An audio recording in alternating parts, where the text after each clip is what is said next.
চলো তোমাদের সাথে এই প্যাচ প্যাচে গরম আর বর্ষাকে একটু সাইডে রেখে গরমে কিছু ঠান্ডা ঠান্ডা ভিডিও তোমাদের সাথে শেয়ার করি।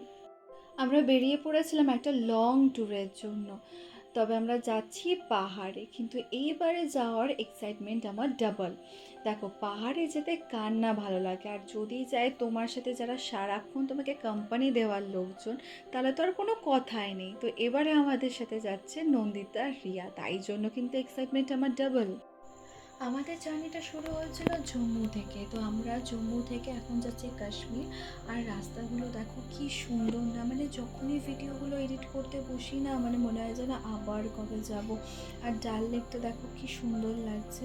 তখন যতদূর সম্ভব 6:30 থেকে 7টা বাজবে, আর তখনই সিনটা ছিল এমন। আমরা অনেক ভিডিওতেই দেখি না যে বিকালে বা সন্ধ্যের দিকে ডাল লেকে প্রচুর শিকারা থাকে, বাট এই সময় না খুব একটা বেশি ওখানে শিকারা ছিল না।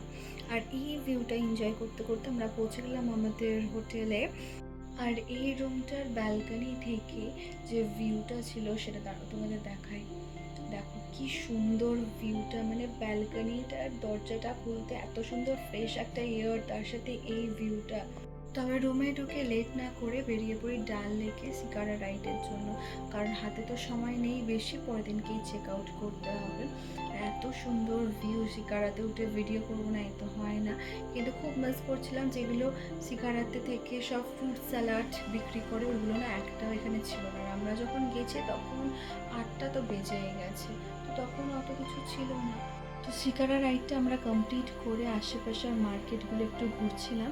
আর নন্দিতা তো ফার্স্ট থেকে এখান থেকে একদম জোর কদমে ওর কেনাকাটা শুরু করে দিয়েছে। আজকের ভিডিও এতটাই, তবে নেক্সট ভিডিওতে বলবো নন্দিতা ঘোরা না শুরু করে কী কী শপিং করে নিল। তো তোমরা টাটা।